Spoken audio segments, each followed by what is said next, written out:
Right, the next topic is really something that is typically at the heart of a private asset allocation, which is private equity.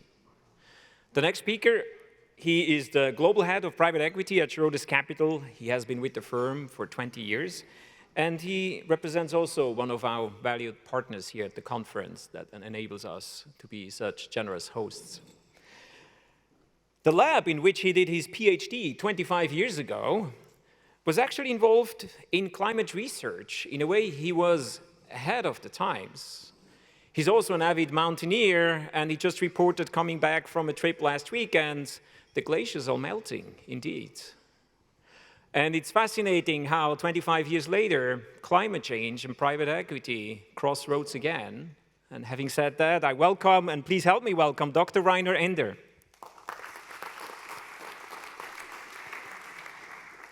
Thank you, and I stay a bit, not on the scene, but a bit further down here, because then I can also better see my slides without a stiff neck. And the topic today is responsible investing with private equity, and I really try to give you a bit of a broad spectrum of what's going on in the industry overall and how different pieces are moving and advancing. So first on the agenda, so I will give a very quick info about Schroders Capital, but really in the purpose of explaining what's all going on in sustainable investing and responsibility. Then the different approaches of responsibility in private equity with some different frameworks presented with examples, and then summary. So let me go to Schroders Capital. So we are a 66 billion private asset platform, of which the private equity business is roughly 13 billion and came out of the former Schroder Advec and Advec history that I've been with for 20 years.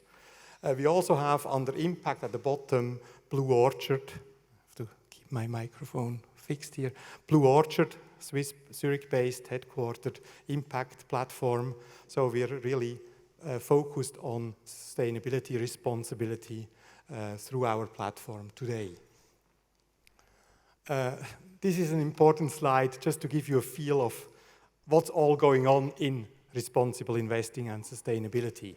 So sustainability at Schroders Capital, for the 66 billion, we have many things in place. We have an integrated ESG activity. So everything we do has an ESG framework applied.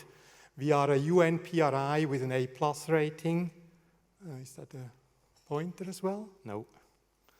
At the bottom left, A+ rating, UN PRI. We are a signatory as Schroders of the Net Zero Asset Manager Initiative, which means carbon neutral by 2050 as a portfolio. We are a signatory of UN Global Compact, so the business, our own business, should be in line with society. And we are using operating principles for impact management and so forth. So you see lots of abbreviations, lots of concepts, and I want to show that a bit further in the presentation, how that makes the life also complex, and it's not yet a clear one framework fits all element. Our mission for private equity investing has been success through private equity investments our clients can be proud of. So that was the simple philosophy of making compatible, society-compatible investments in the past. In today's regulatory framework and with all today's requirements, this is of course not sufficient. You have to prove what you do, you have to measure what you do, you have to monitor and report what you do. So the world is getting more complicated. Finally, presentation, performance. We have had a very strong performance for all investments we've done in the last 10 years. This had not had a strong impact focus or anything like that. That was just our private equity portfolio under the mission statement we've done. And we've also done more than 150 direct company investments, so not investing in funds where we don't know where we end up with the money, but directly investing, and also there we've had very strong results, but I don't want to go too much into that details today. So that brings me to the responsible investing approaches. And there's a lot to see. So who of you wants to be irresponsible or unsustainable? Wow, nobody, really. I'm very surprised. That's always the outcome with that question, right?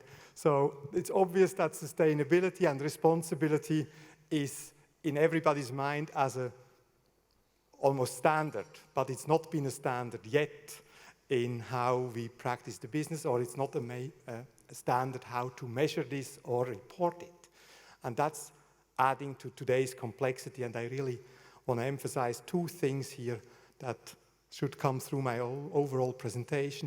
One is there's lots of different frameworks being applied from all different sources, and it's not yet clear how this will end. And secondly, the reporting and monitoring requirements alongside these developments are relatively complicated for the daily business, honestly. So here you see on the left-hand side, individual businesses need more and more purpose. That's not something new. We've learned already that the new generation, the younger generation than the average here, wants more purpose in their job.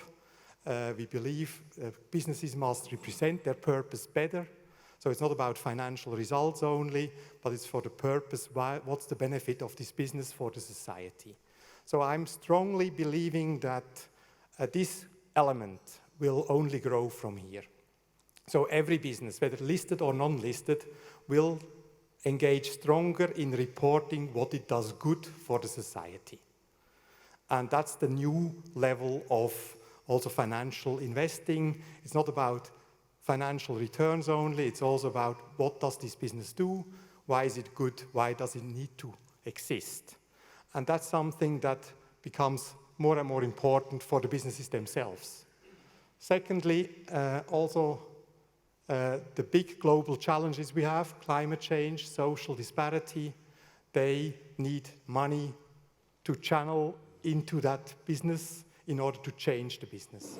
And I'll come back to that at the end of the presentation, towards the end of the presentation. Especially the EU regulation now really pushes for money to be aligned with the climate objectives.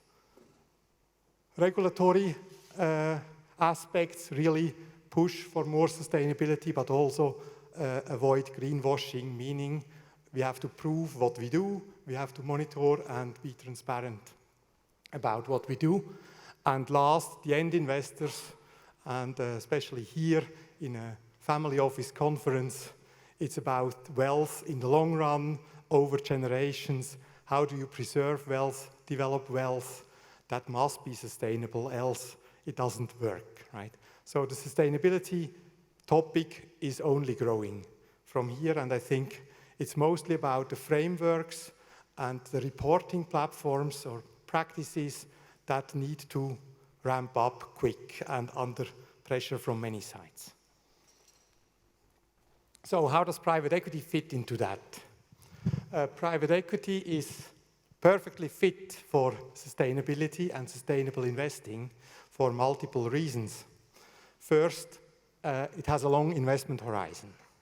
So on the left-hand side, if you invest in a business and there's an environmental issue with that business during your holding period, you lose money. So that's not good. So you better pay attention to that. Secondly, you have a deep due diligence before you invest. That means you have time to assess what you want to own and select. And you can select from many private companies. So you better do that right also with regards to long-term perspective of the sustainability. And thirdly, mostly on the buyout side specifically, the control ownership of private equity means you're in control to shape the business. So for a more sustainable path, for a more impact-oriented path, whatever, but basically very well aligned. And that's where private equity plays to the full strength of a sustainable investment orientation.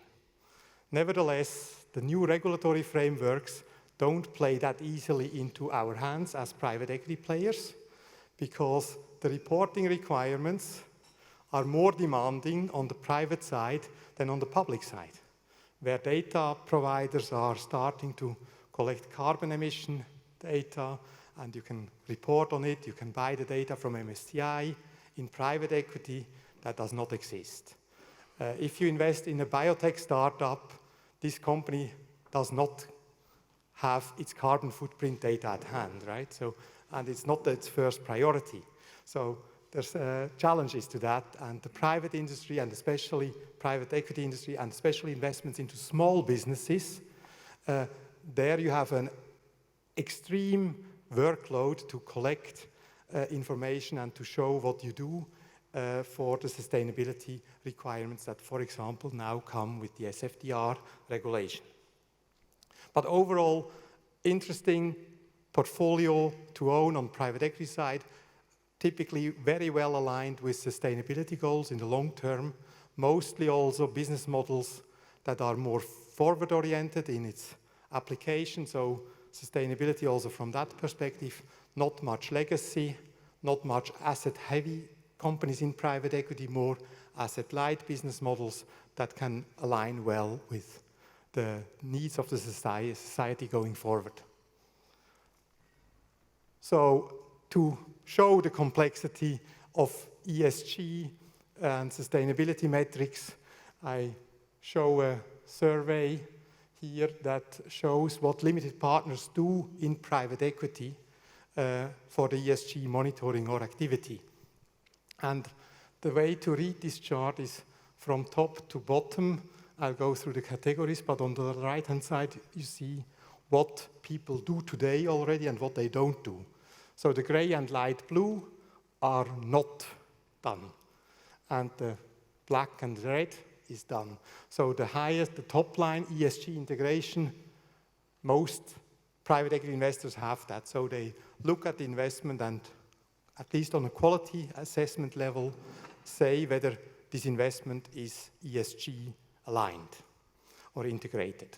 So most people do that.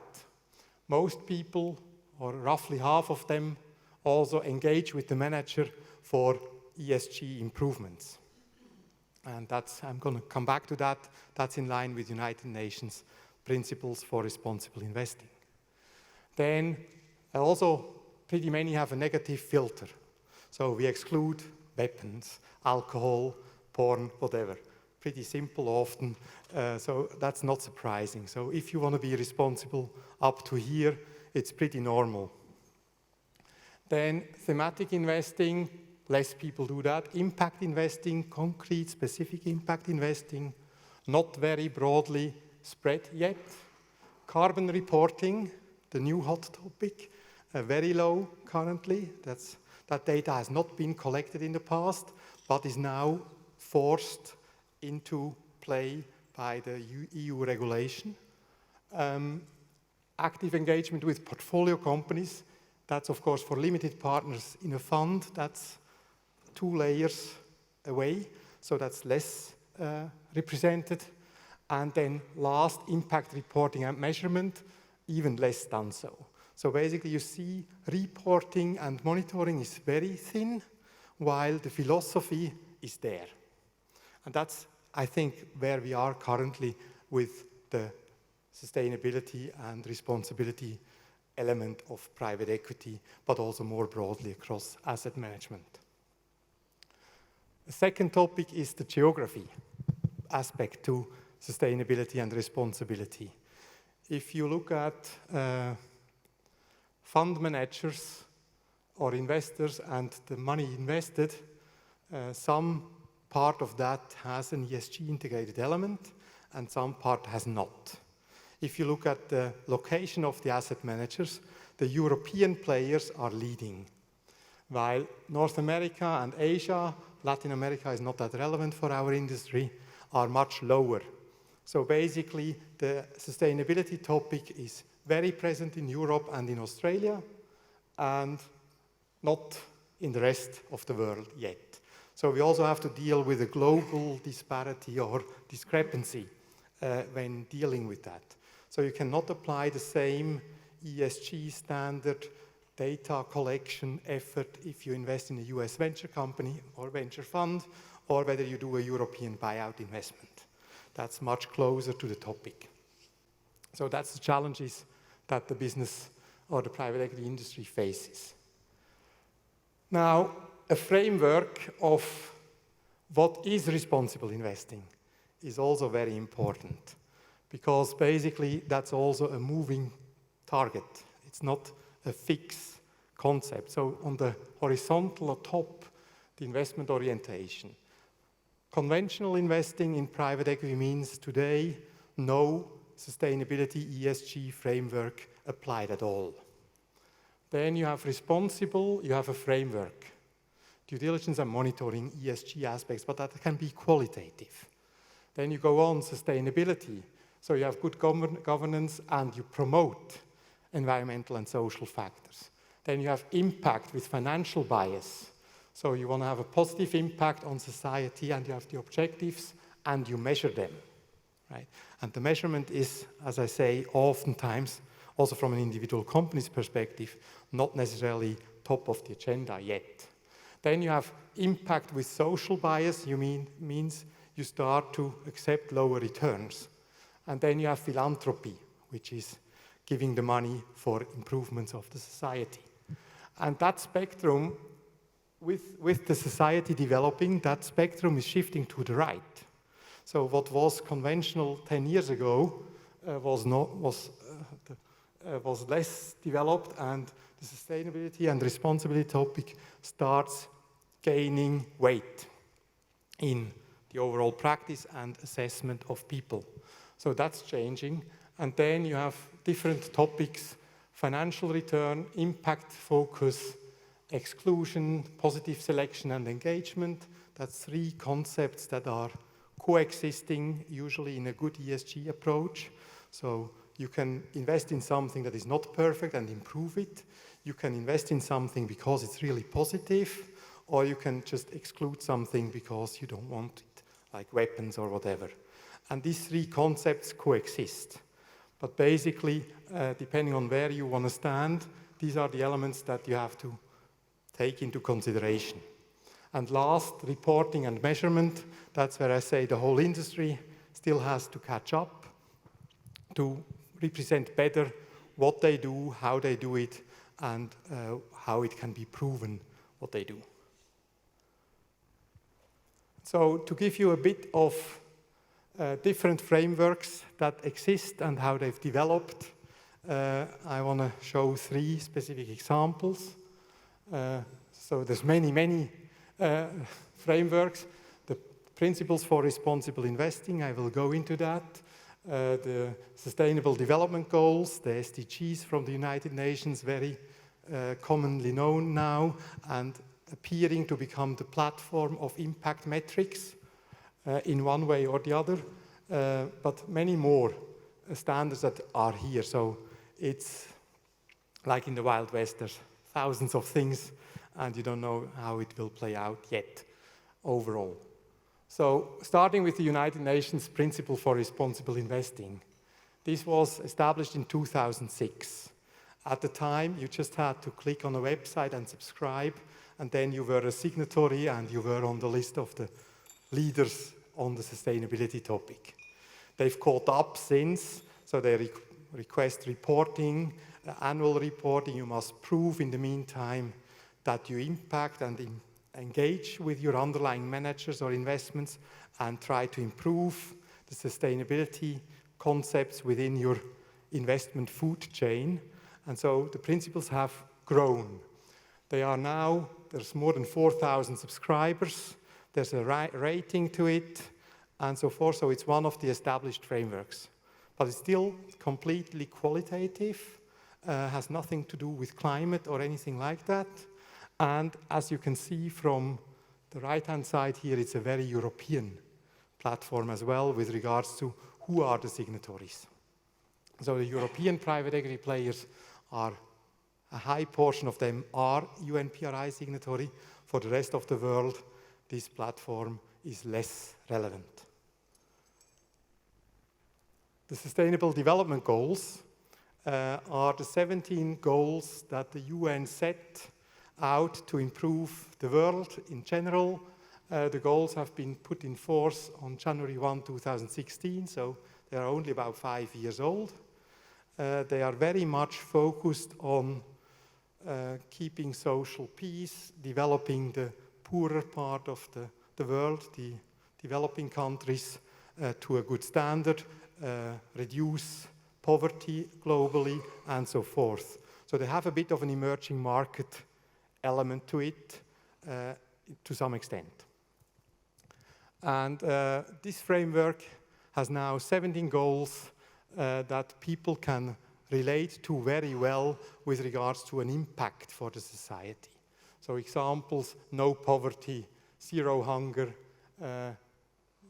good health and well-being, but then also clean energy, etc. So it's a lot about climate, it's a lot about inequalities in the world.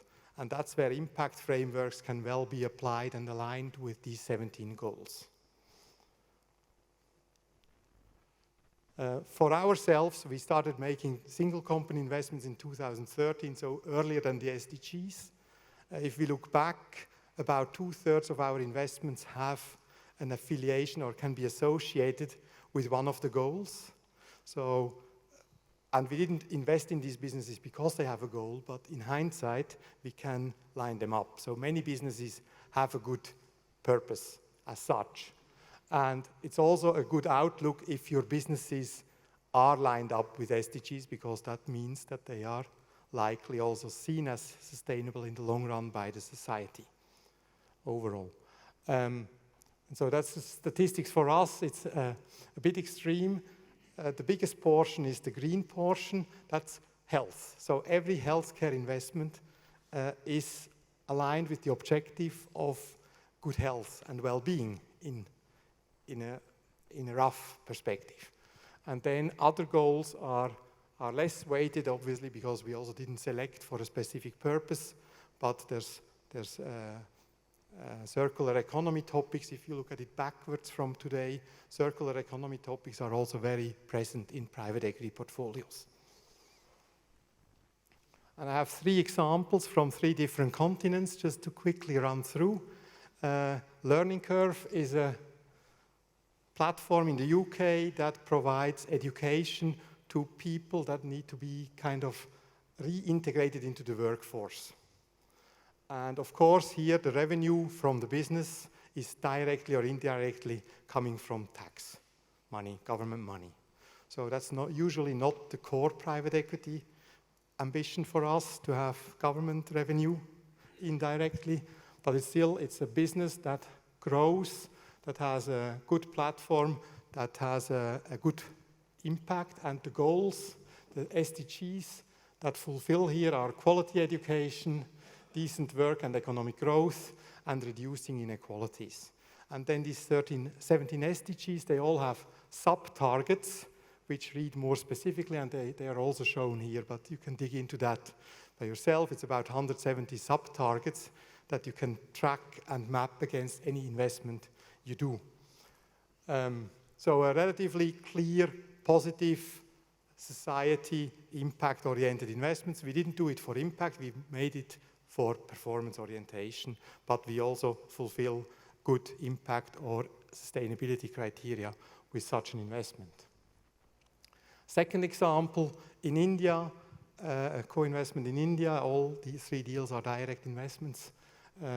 Agrostar is kind of a broad network of providing agro services to the rural individual farmers, direct-to-farmer services. So that's how the picture at the bottom shows how this looks. That's in the rural area of India. They provide joint purchasing, supply chain management, and advisory to the local farmers. And that's, of course, similar to a microfinance concept that really brings the business to the individuals and makes them the living.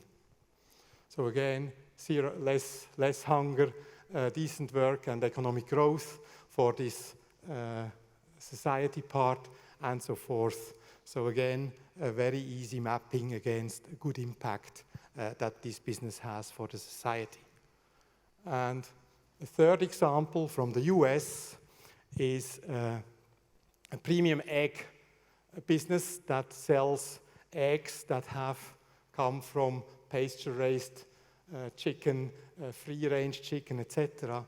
So the US is far behind the European landscape, and especially Switzerland, if it goes to how chicken are held at these farms. So this is a premium player in that space. So the market share of premium eggs in the US is very low today. This company itself is a so-called B Corp company, which measures itself and is forced and also legally to prove that it thinks about the impact it has for all its stakeholders. That's a B Corp certification. It's a special standard for individual businesses that in the US especially is applied for businesses that balance profit and society benefits in a way. So again, a relatively easy thing, but there's no SDG target that says the animals are treated better.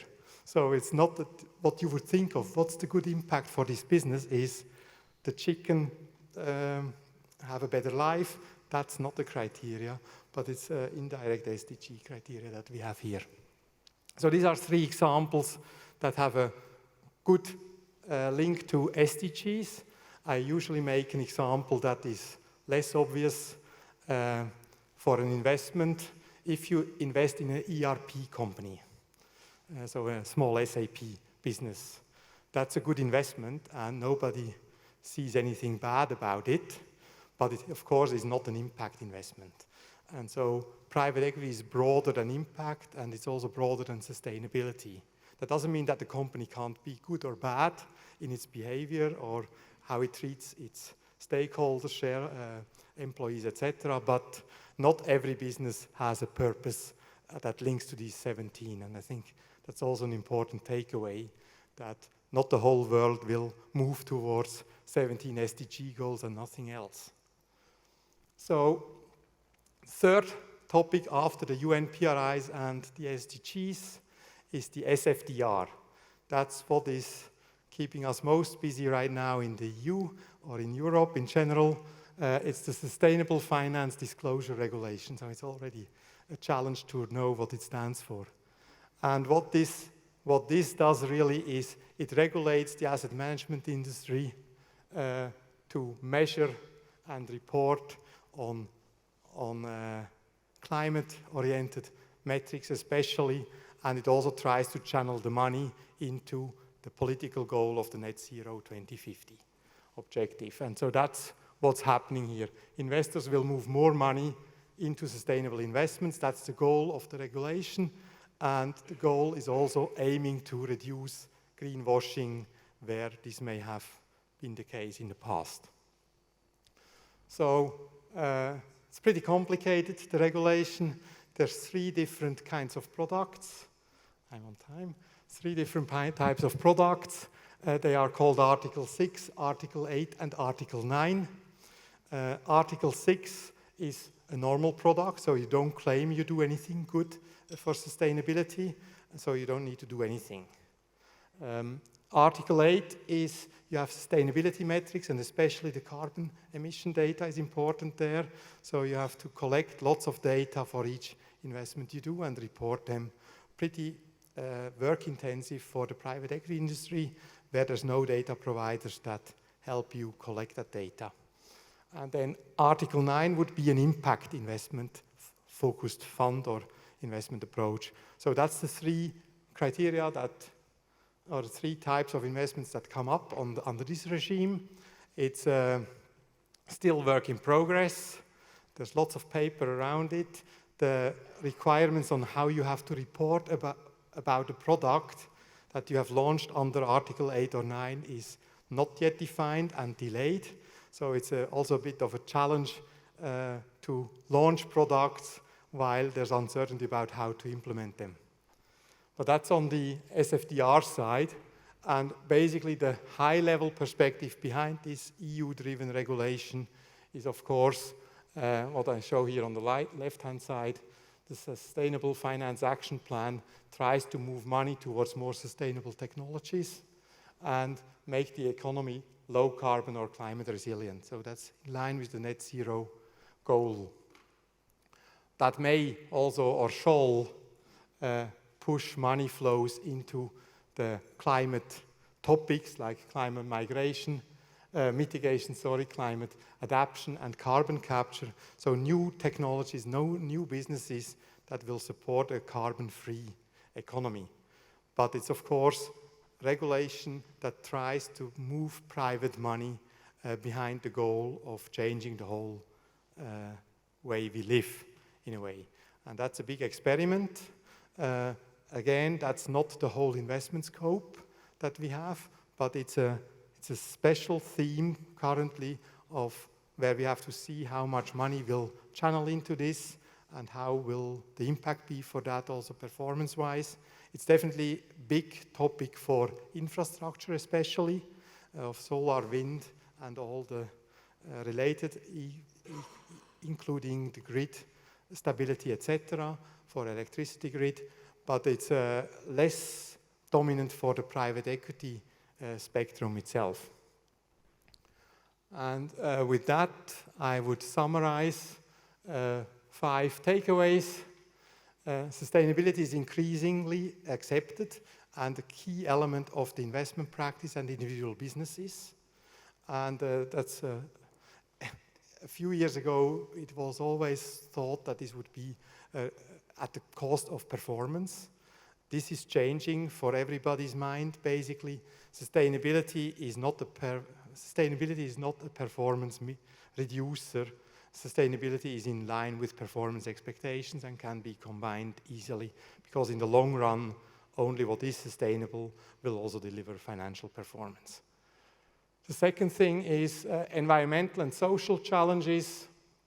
To solve them, the investment industry and the capital flows are needed to be aligned behind this objective of a society that has first a climate for the next generations that is fine, but also inequalities that can reduce and therefore stability for the world. So basically, this is where the whole asset management industry, private equity, as well as politics will have to converge and work together. Thirdly, as I showed you, there's hundreds of frameworks, what to do exactly, and it's a balancing act and a challenge for product providers, but also for end investors to see and understand where the real impact or sustainability is and how it's captured and reported, and where there's more good surface, but not much behind. So a very important topic for everybody. Reporting and measurement of sustainability is the thing that is really the upcoming topic, because we're starting very low here, right? And that applies to private equity, but it also applies to public equity or any other asset class. So I think that's the real big lever that will come through the coming years. And then I think also clear the whole appetite for investing will shift towards more sustainability and impact mind. And so we're in the middle of a journey, or maybe even at the beginning of a journey that will last for years or decades and will shift the thinking about investments, I believe. Thank you.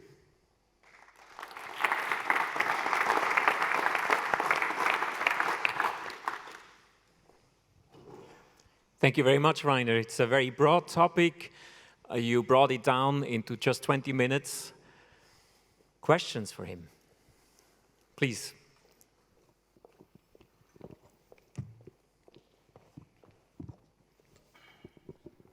Hello, Dominic Faber. Thank you, Rainer, for this presentation. It answered a lot of questions that I have on a daily basis with all these frameworks flying around.